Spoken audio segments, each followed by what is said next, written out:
Bueno, es una Roberto. pregunta para los dos doctores que hablaron. Y hay modelos de animales que están tratando la gen que está causando la epilepsia y cambiándolo, como hay ya, por ejemplo, en el síndrome de Rett. Ya están, si eres un animal con síndrome de Rett, puedes trabajar con eso. ¿Está pasando en las epilepsias genéticas? Porque no escuché bien si hay esos modelos. Aló. Yo creo que sí, esta parte de la inclusión de abnormalidades genéticas en modelos animales se está desarrollando mucho, síndrome de Rett, etcétera, pero no específicamente tanto en el síndrome de West, ¿no?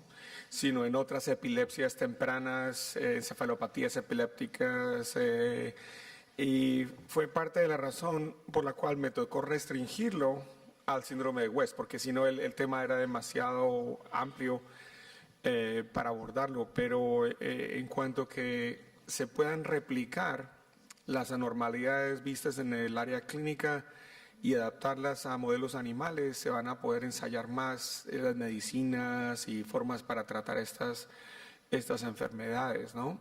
Como los últimos casitos que mostré de los canales de potasio, que en verdad fueron encontrados en humanos y después los transfectan a animales a mirar cómo se comportan las células, ¿no? Pero después en el futuro me imagino que van a poder hacer modelos más biológicos en vez de celulares, van a ser modelos ya completamente animales con las mutaciones como lo es en el síndrome de Down, ¿no?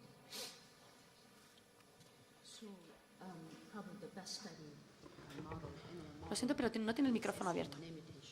Si le pueden decir, por favor, que... Sí, sí.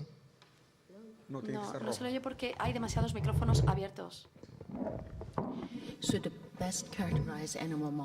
El modelo monogénico, la mutación monogénica es para la limitación de SCN1A, pero cuando tenemos un modelo ratón de SCNA, por ejemplo, no tenemos un ratón, pero tenemos en mosca y lo tenemos en pez. Y el enfoque central para este síndrome es la muerte súbita e inesperada en la epilepsia. Estamos haciendo un gran estudio utilizando SCN1A. Yo tengo ratones con esta mutación en mi laboratorio y estamos también investigándolo. Pero lo estáis haciendo para terapia. No, pero para intervención con diferente medicación, otro tipo de tratamientos. ¿O cómo estáis investigando este modelo? Como sabéis, incluso la medicación triple a veces no les libera de crisis. Tenemos que encontrar el equilibrio entre fármaco y crisis. Así que estamos mirando diferentes inmunomodulaciones, por ejemplo, para el entorno, cambios en el entorno y cómo eso puede ayudarles. Así que hay muchas formas en las que podemos estudiar específicamente cómo funciona. Así que hay varias historias con canalopatías en modelos animales, SCN1A, para poder introducir también canales orales para cambios de genes específicos, para poder estudiarlos bien cuando hay falta de función o una pérdida de función. Así que estamos haciendo también investigación en esas áreas y es interesantísimo. Están habiendo cambios increíbles. ¿Y puedes hablar un poquito más sobre el entorno de enriquecimiento o el enriquecimiento del entorno, en modelos animales, en SCN1A, por ejemplo, entre otros, con o sin crisis, cómo pueden haber problemas cognitivos y de desarrollo, ¿verdad? ¿Tenéis experiencias en eso con estos modelos animales? Bueno, ahora los datos que vamos a publicar de aquí a poco tienen que ver con bueno, primeramente mostramos si lo inmunológico afecta o no en el síndrome de Dravet. Creemos que sí. Pero lo que vimos fue que la inflamación que se activa y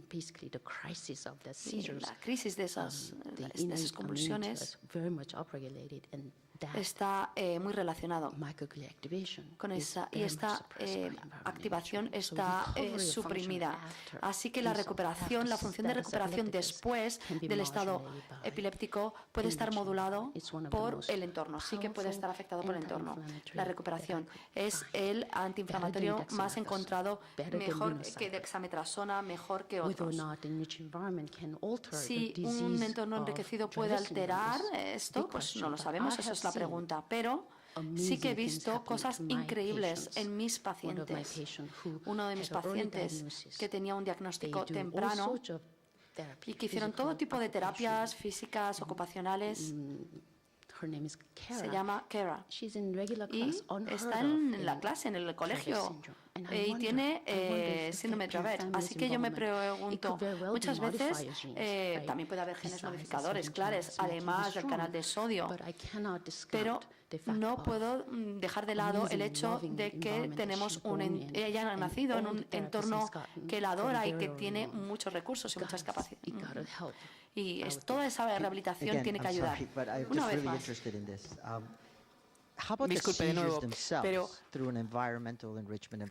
¿cómo pueden las convulsiones cambiar el efecto? Porque es cierto que es muy fácil ver los cambios cognitivos, pero la experiencia de ver un decrecimiento de las crisis debido a un ambiente enriquecido, ¿cómo lo podemos ver? Bueno, lo que hemos podido ver es que la susceptibilidad de las crisis puede disminuirse con el enriquecimiento del ambiente. Los modelos del síndrome de Dravet o en niños con este síndrome puede ser más difícil porque el ambiente puede desencadenar estas crisis. La hipotermia, por ejemplo, cuando el hecho de emocionarse, siempre les digo, cuando vayáis a una fiesta de cumpleaños, tomad un Valium porque todo esto puede afectar a los niños y puede desencadenar estas crisis, y lo que intentamos es evitar ese desencadenamiento y a la vez estimular, o sea que hay que jugar un poco con esos dos factores.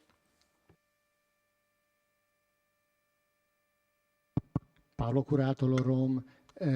Thank you for the nice presentation, Dr. Ku. Muchas gracias por la presentación, doctora I have a short question. Ku. Tengo una For how pregunta muy long breve. ¿Durante do you cuánto suggest tiempo to sugieres continue que high habría dosage que combination continuar therapy with la combinación de la ACTH terapia and con vigabatrin ACTH, in vigabatrin infants en with infantile niños spasms o not related pacientes to con tuberous espasmos sclerosis? infantiles And que no which is están your relacionados first choice? con la esclerosis. ¿Y cuál sería su opción? ACTH, it's 2 weeks. La with 2-week ACTH taper, as we always hay do. que suministrarla durante 2 semanas, la Will be at least 3 months. So in the vigabatrina durante combination 3 therapy meses. will En be una terapia de 1 combinación month sería ACTH 1 mes de plus vigabatrin, ACTH additional 2 months of con vigabatrin. 2 meses adicionales de vigabatrina. I try to avoid Intentaría long-term evitar use, but I el have uso used durante un largo plazo, 6 pero months he llegado a per year usarlo entre vigabatrin. When 6 it works, meses y un año, I la leave it alone. vigabatrina si I see the funciona, benefit, and y this dejo únicamente el tratamiento con vigabatrina. favors Y creo que este the tratamiento benefit. favorece que los beneficios son I don't know why significantes. valproic acid is not used so much anymore. You know that they probably No don't sé por qué no se usa el ácido And so I think valproic valpraico, acid is underutilized. porque creo que I debería actually utilizarse think más. Yo Tracy Glauser did a disservice creo to community by que showing that topiramate se hizo somehow un gran had servicio a la comunidad cuando se efficacy mostró which couldn't be la replicated. eficacia de este Many ácido. children will be on Y very muchos high dose of niños topiramate. I'm talking about the tienen usual una dose is 3 gran mg per kg. dosis They're on de otro 10 to tipo de 15 milligrams per fármacos, kilogram entre of 10 y topiramate. 15 Believe it or miligramos not, por it works. kilo. They keep on going up, Y si up, up, up funciona, on it. y And aunque I funcione, siguen really subiendo worry las about dosis, y la verdad que me cognitive preocupa side bastante effects of topiramate. los So efectos secundarios for me, cognitivos que puede tener I este switch over tipo if de I get medicación y worked, este aumento de las switch over medicaciones. clobazam, because Así they also que work in a yo safer. Or you add utilizaría valproic acid is also GABAergic, ácido valproico. So that would be my Esa sería mi elección. La próxima pregunta.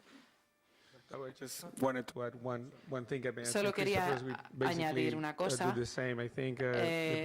Christopher hacemos lo mismo. Sí, se me olvidó.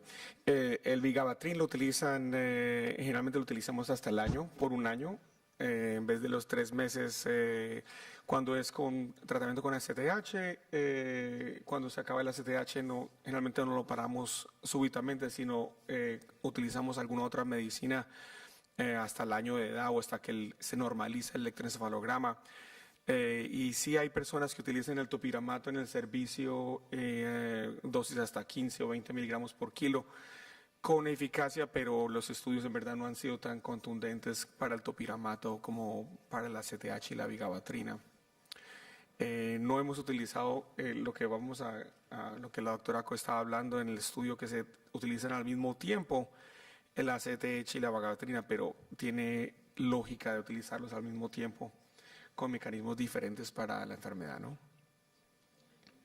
Siguiente pregunta, doctora. Oh, just one thing I want to say. I forgot to Una mention cosa que ketogenic se me ha olvidado diet. mencionar. ACTH followed by ketogenic diet is a magic La combination. ACTH seguida de una combinación de fármacos es de verdad muy útil.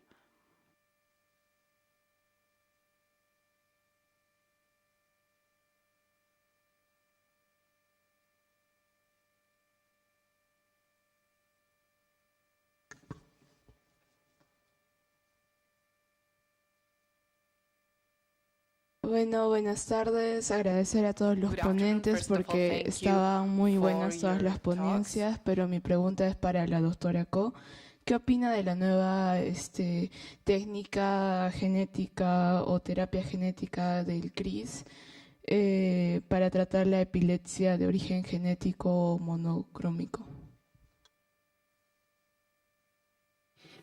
I think you're talking about these CRISP technology. Estás hablando sobre la It works in, tecnología de CRISP, in ¿verdad? vitro, in a cell model. Funciona en modelos celulares But I don't think in it has vitro, gone to pero in vivo creo que whole todavía animal, no se ha and desarrollado it in vivo involves en the vivo en animales, postmitotic cells, which y is que está neurons. relacionada con The las brain cells are neuronas. postmitotic. I'm not sure Pero how no estoy applicable segura de cómo puede CRISP, aplicarse esto, technology la tecnología de will be CRISP, applicable to correct, para corregir but it is the hot estos area, casos de epilepsia. It's certainly being used. Pero sí que se utiliza en las investigaciones, en los estudios, sí que se está estudiando el potencial de esta tecnología que se acaba de desarrollar.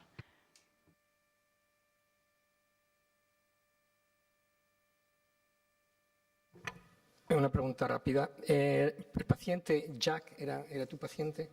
Jack, uno de las dos historias que has contado. No, había una de las dos historias que has contado en el que era un déficit de una dependencia a la piridoxina. Te quería preguntar, con las dos punciones lumbares que hicieron estudios de neurotransmisores.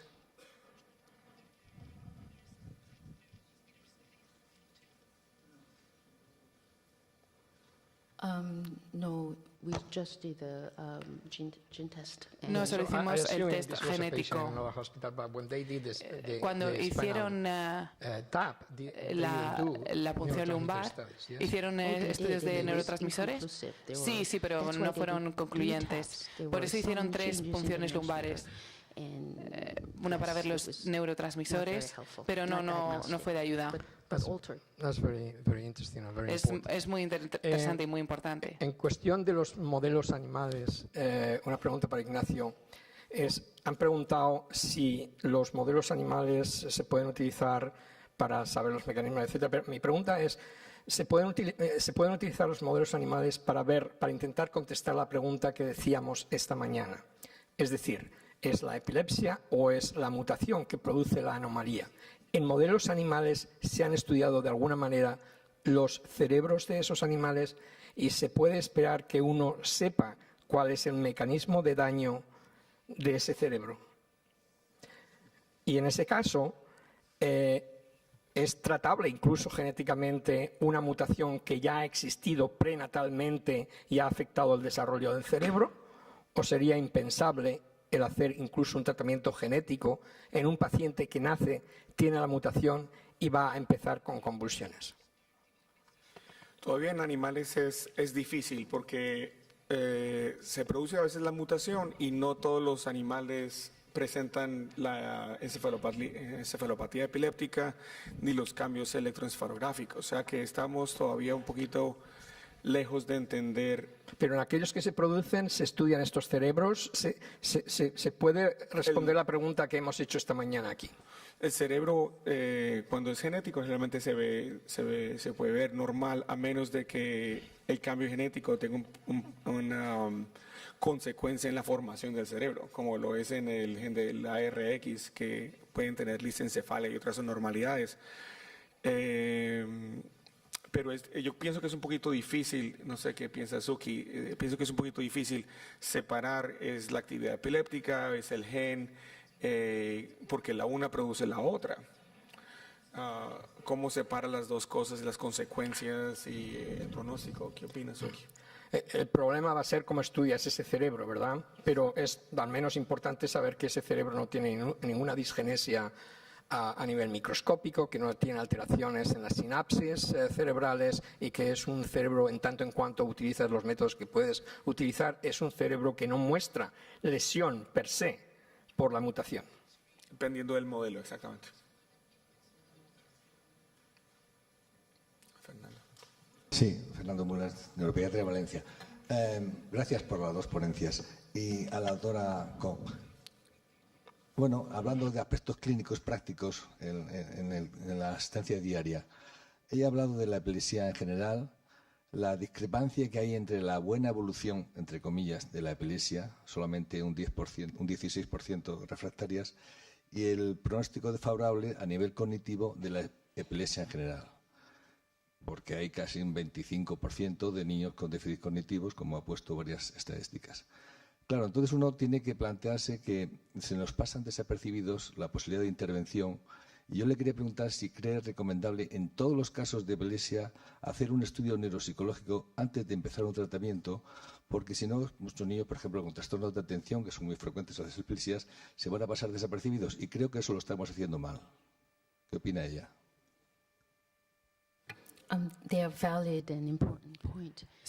Lo que dices es muy importante y muy válido. Lo que sabemos ahora es que la epilepsia y los déficits cognitivos empiezan incluso antes de que comencemos el tratamiento. Así que en las epilepsias que presentan los niños, ya sabemos que nacen con esta predisposición genética que les hace susceptibles a las crisis y por eso desarrollan la epilepsia. Pero el mismo patrón genético también es responsable de los defectos cognitivos y es muy difícil separarlos. A lo mejor no hace falta separarlos. Puede que uno cause los dos o que las crisis causan las dificultades en el aprendizaje, porque cuando se tienen varios problemas al día, ¿cómo se puede elegir en cuál se presta atención? Pero para mí no hay debate. La encefalopatía epiléptica existe y tiene sus propias consecuencias. Pero todo está interrelacionado. Lo importante es que todo el mundo tiene que ser consciente de eso, de que cuando tenemos niños con epilepsia están en riesgo de desarrollar cambios, de desarrollar problemas en el desarrollo. Y hay que ser proactivos en este sentido. No hay que ser sobreprotectores, pero hay que enseñarles. A veces se les hace más daño al sobreprotegerles. Hay que seguir esperando cosas de estos niños con epilepsia. Hay que mandarlos al colegio, darles a lo mejor más tiempo, hay que ser proactivos. Pero hay que tener en cuenta que estos niños van a estar en riesgo de tener problemas en el colegio y eso es lo mejor que podemos hacer. No sé si hay datos claros y limpios para contestar esa pregunta. Creo que hay muy pocos estudios en los que se hayan hecho un estudio neuropsicológico y yo diría además psiquiátrico, ¿verdad? Que no lo hacemos. No lo hacemos, entre otras cosas, porque no tenemos el tiempo. Tenemos un montón de pacientes. Luego, por otra cosa, lo que dice Suki es muy cierto, pero vivimos en un país donde se han gastado trillones de dólares en guerras y no tenemos suficiente dinero para pagar terapeutas para autismo, para epilepsia, para trastornos de comportamiento, etcétera, ¿entiendes? Para enriquecimiento del ambiente. Aquí habrá otros problemas, los que sean, pero al menos tenemos un sistema de salud, o no sé cómo funciona la cuestión en la práctica privada, pero el hecho es que nosotros no hacemos bueno, este niño que empieza con epilepsia, vamos a hacer un estudio neuropsicológico, vamos a hacerle un cuestionario psiquiátrico y vamos a ver cómo evolucionan las cosas. Jorge Vidarre es el autor invitado para el número 4 de la revista Seminars in Pediatric Neurology y trata en parte este tema. Y el último artículo creo que es sobre los efectos de las medicaciones, de los anticonvulsivantes y todos los aspectos neurocognitivos de la epilepsia. Roberto también escribe un artículo excelente. Estoy de acuerdo, no se hace ampliamente, no lo hacemos en todos los pacientes. Idealmente yo pienso que sí se debería, no solamente por el efecto de la epilepsia, sino los efectos que Agustín menciona de los anticonvulsivantes, que algunos de ellos pueden tener efectos neurocognitivos, del intelecto, atención y del comportamiento neuropsiquiátricos. Pero no se hace tan ampliamente como deberíamos. Yo pienso que en el momento nos estamos restringiendo al que se queja de que hay algún problema de ese tipo lo hacemos, pero idealmente debería ser en todos los pacientes, yo creo. Sí. Yo no sé cómo lo harán en África, pero en Estados Unidos se hace muy mal. Esa es la realidad. Una pregunta en relación con el tratamiento genético, Suki, que se ha tocado un poco, Roberto lo mencionaba. ¿Cómo ves, y tú lo has mencionado con el caso del POLG, el tratamiento genético prenatal, ¿verdad? O sea, es un tratamiento genético preventivo para ver si el feto o los gametos tienen la mutación de POLG o no, y entonces elegir que se implante uno que no la tenga. Aparte del caso del POLG, ¿cómo está la cuestión de tratamiento preventivo, diagnóstico preventivo prenatal y posible tratamiento genético de determinadas epilepsias? El POLG sería un ejemplo.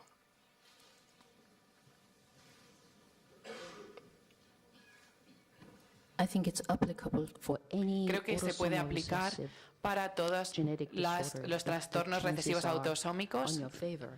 Siempre vas a tener unas mejores probabilidades de que el feto va a estar libre de enfermedades en el 75% de los casos. Así que en el caso de... Así que no es tan difícil hacer estos exámenes prenatales para poder concebir a niños sanos. Así que el uso inmediato de la información puede ayudar. Tú has hablado del caso de la mutación POLG, pero hay otras mutaciones, por ejemplo, Dravet o otros tipos de encefalopatías epilépticas en los cuales el diagnóstico prenatal y la posible intervención prenatal se hacen.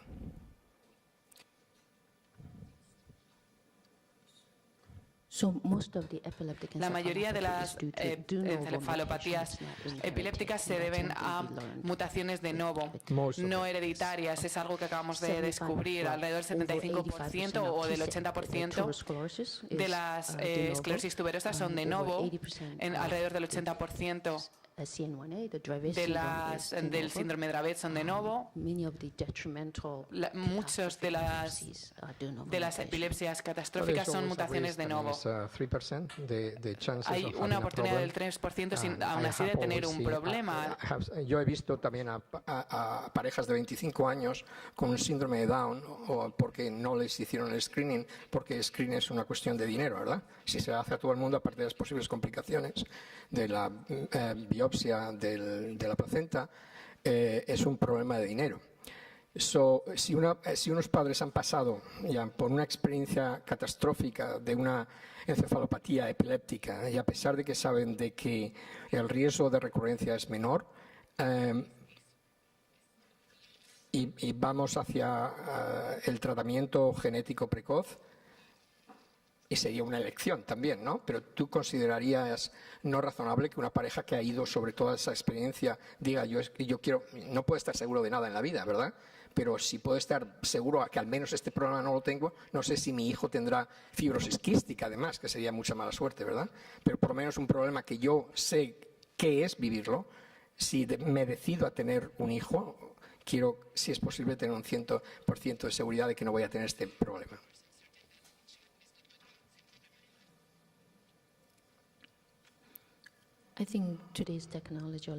Creo que la tecnología de hoy en día sí que te permite hacer eso.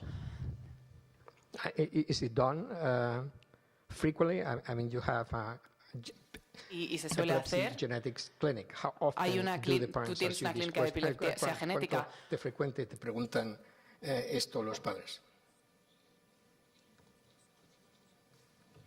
Well, I mentioned to you ya he mencionado que hay un cuello de botella y que nuestro desafío principal no es tener la respuesta, no podemos tener pruebas genéticas para todo el mundo. Os he dado 2 ejemplos que he visto desde que he empezado mi clínica genética en enero de 2017.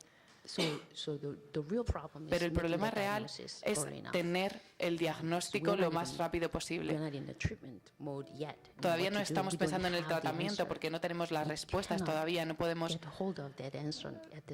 tener la respuesta en este momento. Por lo menos en Estados Unidos hay una lucha continua a la hora de ordenar estos paneles genéticos. Pero la conclusión que han tenido la doctora Berg es esa, es que tenemos que hacer que esto sea un estándar del cuidado, y cuando tengamos eso, hasta que no tengamos eso no podemos discutir sobre los tratamientos una vez que lo sabemos. Todavía no hemos llegado a ese punto, pero para cualquier enfermedad autosómica recesiva que causa epilepsia, y ya sea dependiente de la piridoxina, se puede hacer un examen prenatal que va a ser muy efectivo. En relación con el tratamiento genético per se del paciente con una encefalopatía epiléptica, ¿cómo ves tú el futuro de utilización del tratamiento genético de una epilepsia monogénica? So I'm aware of one condition. Sé que hay una condición, una mutación del gen TPP1 y el tratamiento está ya disponible. Es una terapia de sustitución de enzimas, la primera de ese tipo, y se puede diagnosticar lo antes posible. Se puede introducir la enzima TPP1 a través del sistema ventricular y sustituir esta enzima, y los pacientes pueden vivir una vida bastante normal. Sin eso, los pacientes tienen una neurodegeneración muy rápida y mueren en a lo mejor 2 o 3 años.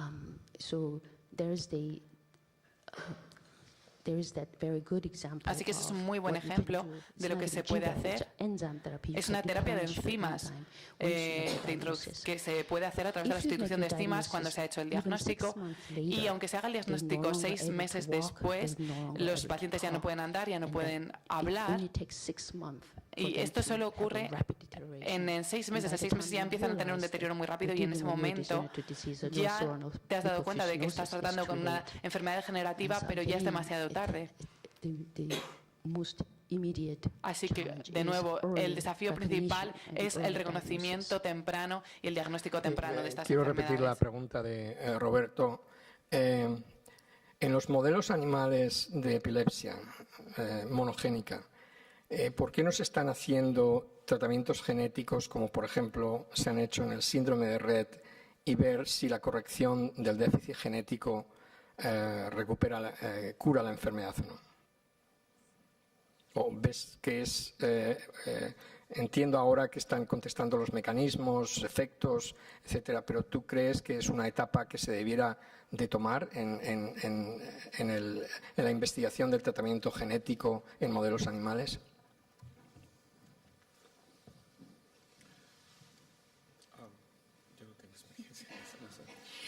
I remember very distinctly. Me acuerdo claramente cuando encontramos el gen del síndrome de Dread. Había una fundación del síndrome de Dread que nos enviaron un correo electrónico a todos los que teníamos algo que ver con la neurología y nos dijeron, hemos encontrado que este gen es el que causa el síndrome, y todo el mundo pensó que una vez hubiésemos encontrado esa respuesta íbamos a encontrar la cura en un futuro cercano, de a lo mejor 5 años. Vamos a darnos 5 años. En 5 años encontramos una cura. Pero ahora sabemos que lo que causa el síndrome de Dread, y hemos hecho algunos avances, pero no hemos podido hacer mucho más. Hemos aprendido mucho sobre el control epigenético, el gen MCP, se analiza y se saben todos los cambios epigenéticos. Hemos hecho mucho, pero todavía estamos lejos de llegar a entender. Entiendo, de nuevo en relación con el comentario de esta mañana, que si ya ha habido una función anormal del gen durante el desarrollo intrauterino del feto, por mucho que diagnostiques tempranamente al paciente, en humanos al menos sea muy difícil de recuperar todas las manifestaciones clínicas, como pasa en los animales, algunas. La hiperventilación, por ejemplo, en animales se corrige completamente en modelos de red. Roberto.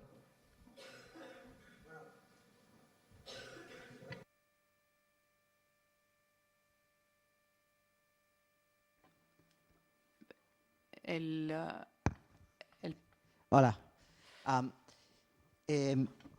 Esta es una pregunta un poquito más ya hacia el futuro, pero ahora ya estamos en la época de neurología fetal.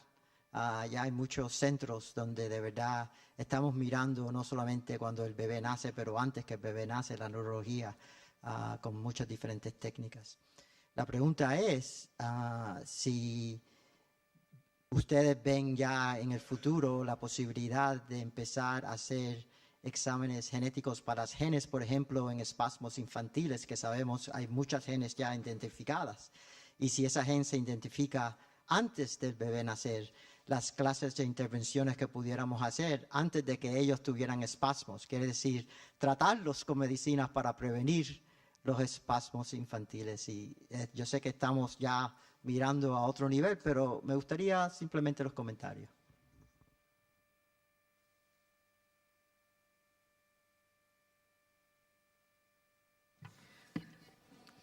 That's an interesting question. Es una pregunta muy interesante. We will never be free of pero nunca vamos a liberarnos del síndrome de West o de los espasmos infantiles, porque en el test que hacemos miramos muestras de sangre de los fetos. Y muchas mutaciones, o cada vez más mutaciones, afectan únicamente a una parte de las células, específicamente células cerebrales. Así que una de las causas más comunes de las epilepsias intratables en los niños es la displasia. Y esto se debe a mutaciones somáticas, es algo que no podemos detectar a partir de un análisis de sangre, porque es algo que está en el cerebro, así que no creo que vamos a poder encontrar una cura haciendo un diagnóstico prenatal de estos genes. Y no vamos a poder intentar revertir esta condición, pero podemos saber, por ejemplo, que los bebés con síndrome de Down ya no nacen en la cantidad en la que nacían antes, porque podemos hacer el diagnóstico antes. Así que creo que va a ser muy diferente. Y es una pregunta también desde el punto de vista ético. Ya estamos hablando de la era eugénica. Vamos a intentar que no nazcan estos bebés que no son tan perfectos. Estamos aprendiendo ahora mismo mucho. Somos también somos personas mejores debido a que existen estas condiciones en algunos pacientes. Así que deberíamos intentar de verdad vivir sin este tipo de cambios o de errores que ocurren en los genes. Yo no estaría muy de acuerdo con eso. Well, it's more a question, but basically that's what we are doing when we are performing fetal MRIs and we diagnose a severe brain dysgenesis. Y cuando hay una Or disgénesis you offer the option to the fetal parents with increíble, a cuando se genesis of the corpus ofrece callosum, a well, los there's a possibility padres, como por that ejemplo the baby corpus will be callosum, normal. It's decir, going to bueno, depend quizás on el the associated bebé esté malformations. bien, depende de las malformaciones asociadas In many que cases, traiga. En although muchos the casos, MRI, the first MRI, la primera resonancia se hace a los 20 semanas, la mayoría de los pacientes que yo veo en la consulta fetal, de neurología fetal, ya vienen a 23 semanas, que ya no hay tiempo de solucionar.